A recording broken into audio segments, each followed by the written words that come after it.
अभी हम लोग ने पढ़ने हैं एलोट्रोप्स ऑफ कार्बन। कार्बन के 3 एलोट्रोप्स आपके कोर्स में दिए हुए हैं, एक ग्रेफाइट, दूसरा डायमंड और तीसरा बक्कीबाल। एक बात जो आप लोगों ने याद रखनी है वो ये है कि एलोट्रोप सिर्फ कार्बन के नहीं होते, बाकी एलिमेंट्स के भी होते हैं, लेकिन आपके कोर्स में सिर्फ कार्बन के दिए गए। तो स्टार्ट करते हैं ग्रेफाइट से।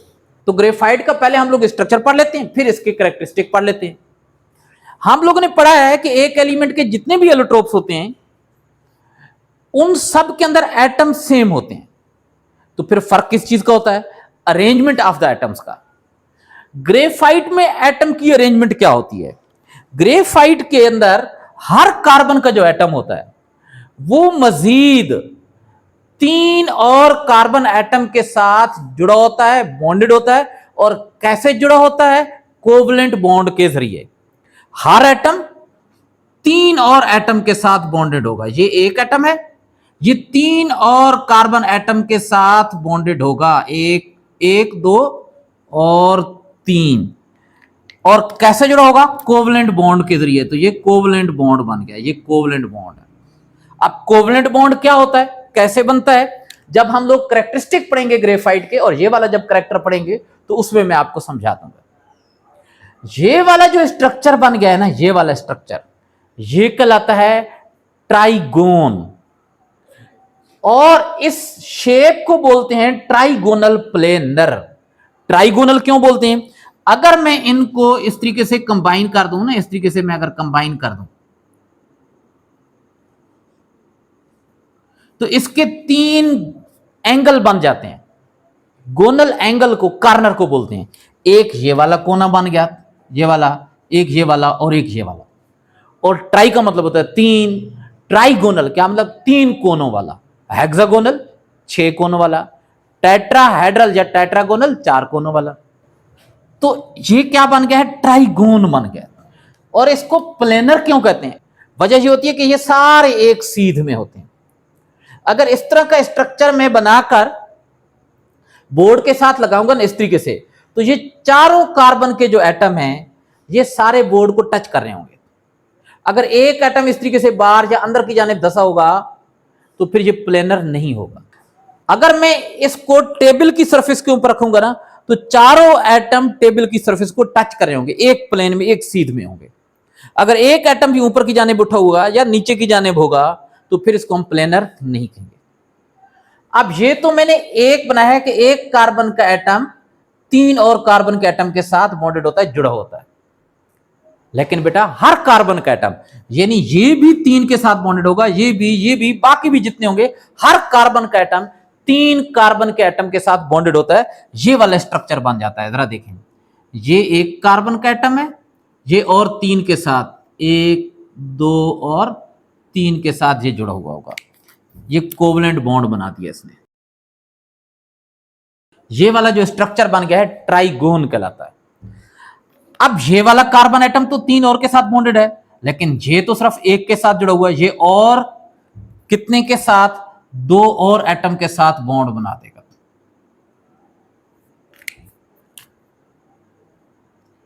अब इसने भी ट्राइगोन बना दिया। ये भी क्या करेगा? और 2 एटम के साथ, क्योंकि एक के साथ तो पहले बॉन्डेड है ना, 2 और के साथ बॉन्डेड हो जाएगा। 1 2।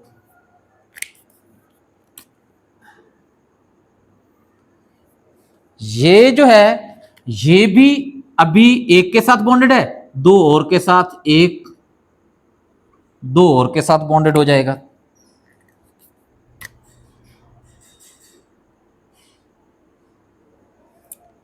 अब ये जो है ये एक के साथ बॉन्ड बना रहा है, 2 और के साथ बॉन्ड बना देगा, 1 और 2।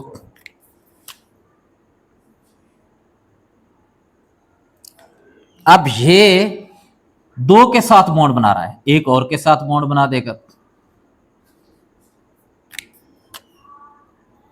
तो ये जरा देखें कार्बन के एटम कैसे अरेंज हो गए, हेक्सागोनली। ये देखें ना, ये जो शक्ल बनी है इसमें 6 कार्बन है, 1 2 3 4 5 और 6। हेक्सागोनली, हेक्सा का मतलब होता है 6। तो इसके 6 कार्बन है, इस वजह से इसको क्या कहते हैं? Hexagonal arrangement of carbon atom. अब ये अरेंजमेंट अगर जारी रहे तो क्या चीज बन जाएगी, जरा देखें।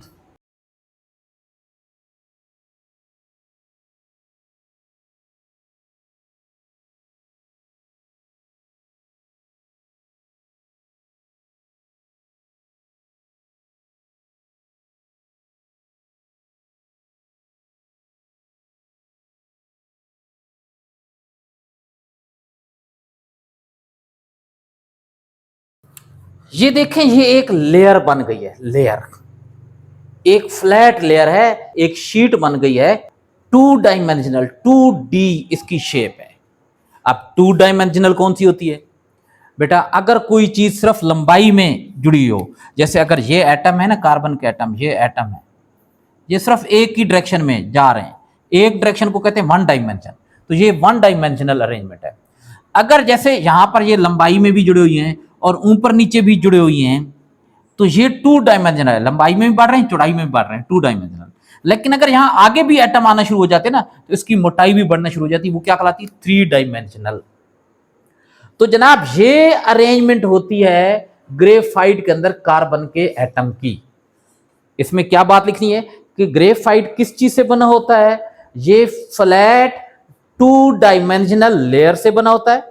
ये फ्लैट है, बिल्कुल सीधी है, टू डायमेंशनल है, यानी इसकी सिर्फ लंबाई है और चौड़ाई है, मोटाई नहीं है, टू डायमेंशनल लेयर बन गई है। किस चीज की बनी है, कार्बन के एटम की। और कार्बन के एटम कैसे अरेंज थे, हेक्सागोनली अरेंज थे। और इस लेयर के अंदर हर एटम कितने कार्बन के एटम के साथ जुड़ा हुआ है, हर एटम को देख लें, इस एटम को देख लें, ये 3 के साथ जुड़ा हुआ है, इसको देख लें, ये 3 के साथ जुड़ा हुआ है, इसको देख लें, ये 3 के साथ जुड़ा हुआ है। ये सरफेस वाले भी आगे इस तरीके से जुड़े ही होंगे 3-3 के साथ, लेकिन बिल्कुल जो एंड पर होंगे वो 3-3 के साथ नहीं, कोई 2 के साथ, कोई 1 के साथ जुड़ा होगा, लेकिन वो चंद एक एटम होंगे। तो अब कैसे लिखेंगे, यही बात यहां पर लिख देनी है स्ट्रक्चर में। Graphite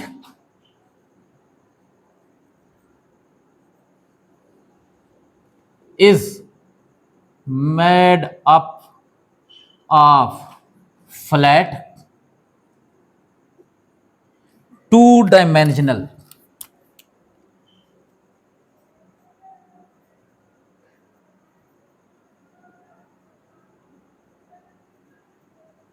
layers of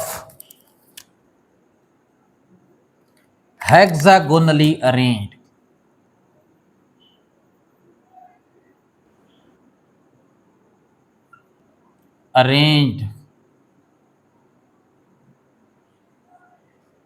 carbon atoms.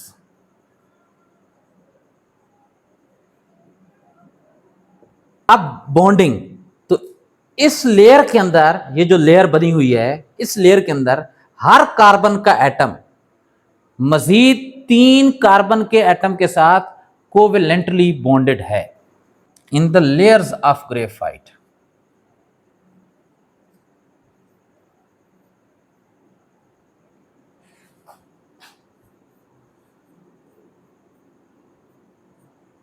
each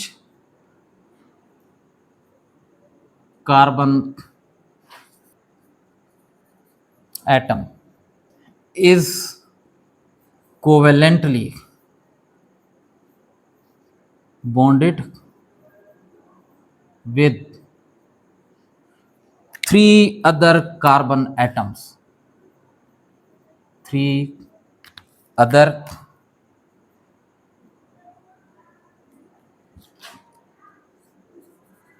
carbon atoms. अब ये जो एक लेयर है, अब ये एक लेयर हो गई। ग्रेफाइट का स्ट्रक्चर जो है, वो पूरे स्ट्रक्चर तो उसका टू डायमेंशनल नहीं होता ना, उसकी तो मोटाई भी होती है, लंबाई भी होती है, चौड़ाई भी होती है, मोटाई भी होती है, थ्री डायमेंशनल होता है। तो वो कैसे बनता है, एक लेयर है, एक लेयर है, उसके ऊपर इस तरीके से दूसरी लेयर, उसके ऊपर तीसरी लेयर, उसके ऊपर चौथी लेयर, उसके ऊपर पांचवी लेयर। और ये लेयर एक दूसरे के साथ कैसे जुड़ी होती हैं, वीक इंटरमॉलिक्यूलर फोर्सेस, एक दूसरे के दरमियान बहुत कमजोर सी फोर्स होती हैं जिनके जरिए ये जुड़ी हुई होती है। उन फोर्सेस को बोलते हैं वीक इंटरमॉलिक्यूलर फोर्सेस। अब एक लेयर के जो एटम है, ये एक लेयर, इसके एटम तो आपस में कोवलेंट बॉन्ड के जरिए जुड़े हुए होते हैं, और ये जो कोवलेंट बॉन्ड होता है ये बहुत मजबूत होता है। लेकिन एक लेयर और उसके आगे जो दूसरी लेयर होगी, इनके दरमियान जो फोर्स ऑफ अट्रैक्शन होती है वो बड़ी वीक होती है, और वो फोर्स चूंकि वीक होती है, इस वजह से एक लेयर दूसरी लेयर के ऊपर बड़े आराम से स्लाइड कर जाती है, स्लिप कर जाती है। और जब ये स्लिप करती है ना, तो एक लेयर और दूसरी लेयर के दरमियान वाली फोर्सेस टूटती हैं, लेकिन एक लेयर के एटम के दरमियान जो बॉन्ड होते हैं वो नहीं टूटते, यानी एटम अलग अलग नहीं होते, लेयर्स अलग अलग होती है। और बेटा यही वजह है कि ग्रेफाइट जो होता है वो सॉफ्ट होता है, वो स्लिपरी होता है। आप अगर उसको पाउडर हाथ में पकड़े तो आपको ऐसे स्लिपरी से लगेगा।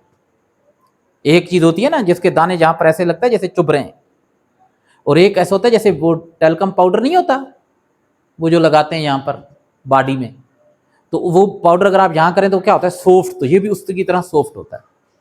और जो चीज बेटा स्लिपरी होती है ना, स्लिपरी, तो इस स्लिपरी प्रॉपर्टी की वजह से उस चीज को आप लोग ल्यूब्रिकेंट के तौर पर यूज कर सकते हैं। ल्यूब्रिकेंट क्या होते हैं? ऐसी चीजें होती हैं जो फ्रिक्शन को, रगड़ को खत्म करती हैं। जब एक चीज दूसरी चीज के ऊपर इस तरीके से स्लाइड करती है ना, मूव करती है, तो उसके दरमियान रगड़ होती है, रेजिस्टेंस होती है, मूव करने में वो रुकावट होती है। तो अगर बीच में आप कोई लुब्रिकेंट डाल दें, जैसे ऑयल डाल दें, ग्रीस डाल दें या ग्रेफाइट डाल दें, तो वो क्या करेगा, आराम से मूव कर जाएगा, फ्रिक्शन खत्म हो जाएगी। तो वो चीज जो बीच में डाली है ना फ्रिक्शन खत्म करने के लिए, वो क्या कहलाती है, लुब्रिकेंट कहलाती है। कभी कैरम बोर्ड खेला है? कैरम बोर्ड, उसमें जब कैरम मूव करती है बोर्ड के ऊपर, तो वो आसानी से मूव नहीं कर रही होती, फिर आप क्या करते हैं, उसके ऊपर एक व्हाइट कलर का पाउडर डाल देते हैं। वो पाउडर जब डालते हैं तो उसकी वो फ्रिक्शन, रगड़ खत्म हो जाती है, वो आराम से मूव कर सकती है। तो वो पाउडर वहां पर ल्यूब्रिकेंट के तौर पर यूज हुआ है। पता है वो पाउडर कौन सा होता है? Boric acid. और वो क्यों ल्यूब्रिकेंट के तौर पर इस्तेमाल हो रहा है? क्योंकि वो भी स्लिपरी होता है। और स्लिपरी क्यों होता है? क्योंकि वो भी इस तरह की लेयर से बना होता है, उसके अंदर भी एटम लेयर की शक्ल में अरेंज होते हैं, और एक लेयर दूसरी लेयर के ऊपर स्लिप कर सकती है, क्योंकि दो लेयर के दरमियान जो फोर्स होती है वो बड़ी वीक होती है। तो अब यही बात यहां पर लिख लेनी है। इन graphite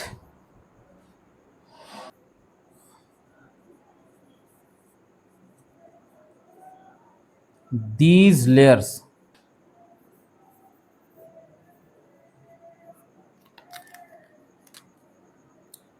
are bonded with weak intermolecular forces.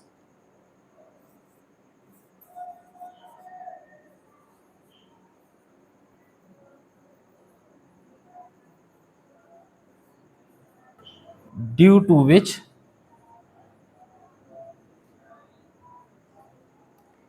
these layer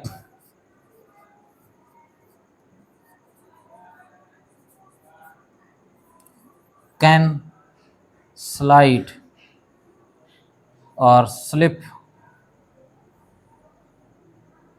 over each other.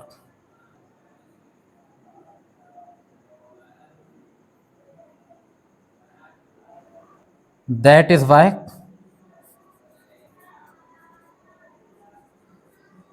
graphite is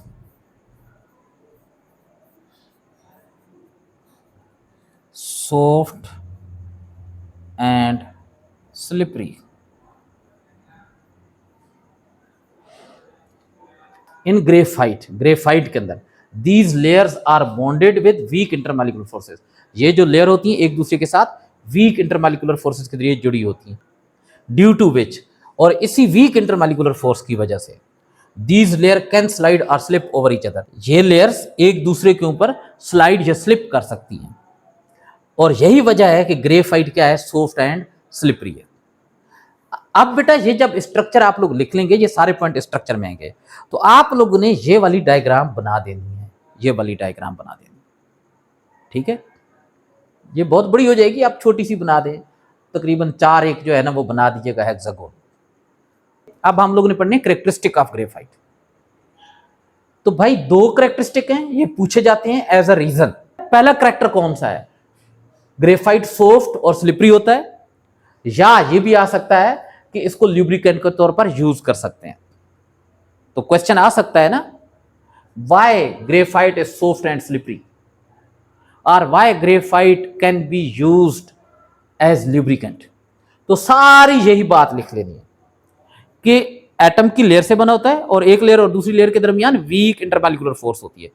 वो फोर्स चूंकि वीक होती है, इस वजह से लेयर्स एक दूसरे के ऊपर स्लिप कर सकती हैं और इस वजह से ये सॉफ्ट होता है, स्लिपरी होता है और किसके तौर पर यूज हो सकता है, ल्यूब्रिकेंट के तौर पर यूज हो सकता है। तो यहां पर ये मैं लिख देता हूं, इन graphite layers of atoms are bonded with weak intermolecular forces, due to which, जिनकी वजह से layers can slip over each other.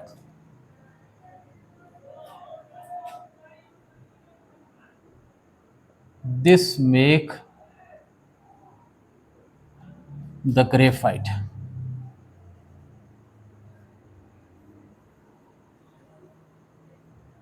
soft, slippery,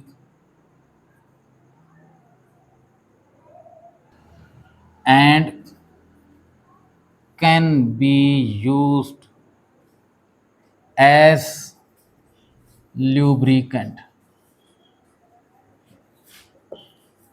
अब बेटा ग्रेफाइट गुड कंडक्टर है इलेक्ट्रिसिटी का। कंडक्टर क्या मतलब, वो जो बस के अंदर होते हैं किराया लेते हैं? नहीं भाई, कंडक्टर ऐसी चीजों को बोलते हैं जिनमें से बिजली गुजर सकती है। जैसे मेटल्स होती हैं ना, लोहा है, कॉपर है, ये जो तारें हैं बिजली की कॉपर की बनी होती हैं। बाहर जो खंभों के ऊपर तारें लगी होती हैं वो एल्यूमिनियम की बनी होती हैं।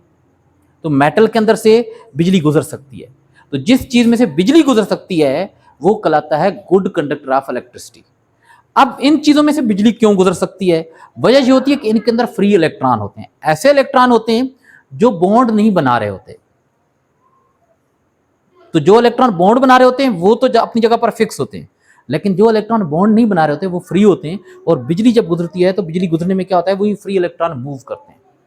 तो जिस चीज में भी फ्री इलेक्ट्रॉन होंगे वो गुड कंडक्टर ऑफ इलेक्ट्रिसिटी होगा। कार्बन के स्ट्रक्चर को देखें।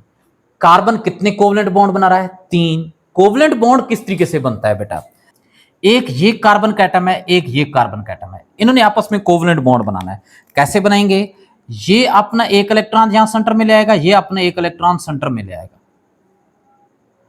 अब ये इलेक्ट्रॉन पर नेगेटिव चार्ज होता है, इसके न्यूक्लियस पर पॉजिटिव चार्ज, इसके न्यूक्लियस पर भी पॉजिटिव चार्ज होगा। तो इसका न्यूक्लियस इन दो इलेक्ट्रॉन को अपनी तरफ खींचेगा। अपोजिट चार्ज एक दूसरे को अट्रैक्ट करते हैं ना, तो इलेक्ट्रॉन पर होगा नेगेटिव चार्ज, न्यूक्लियस पर है पॉजिटिव चार्ज, अपोजिट चार्ज हो गए।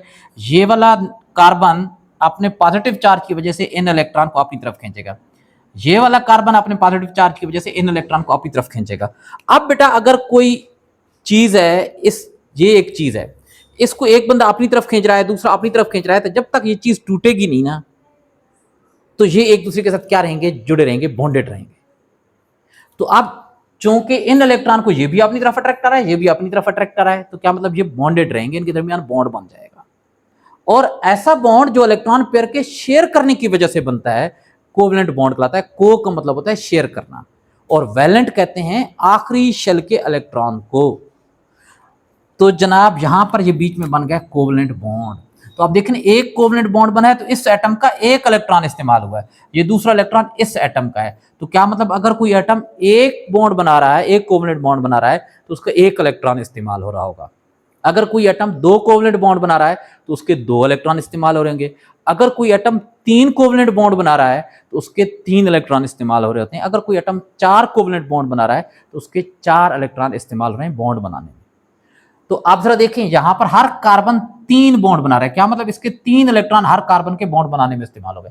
कार्बन के आखिरी शेल में होते हैं 4 इलेक्ट्रॉन, तो 3 बॉन्ड बनाने में इस्तेमाल हो गए। इसका मतलब ये हुआ कि हर कार्बन के एटम के पास ये एक इलेक्ट्रॉन क्या रह जाएगा, फ्री रह जाएगा, जो बॉन्ड नहीं बनाएगा। तो ग्रेफाइट के अंदर भी हर कार्बन के एटम के पास एक एक फ्री इलेक्ट्रॉन होता है, तो इस तरीके से बहुत सारे फ्री इलेक्ट्रॉन बन जाएंगे। और चूंकि इसमें फ्री इलेक्ट्रॉन है, इस वजह से ये क्या है, good conductor of electricity. In graphite each carbon atom possess one free electron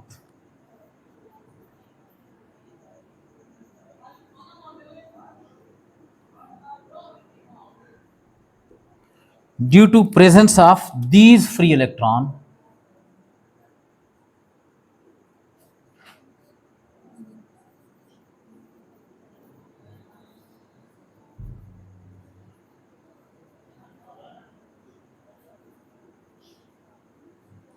graphite is good conductor of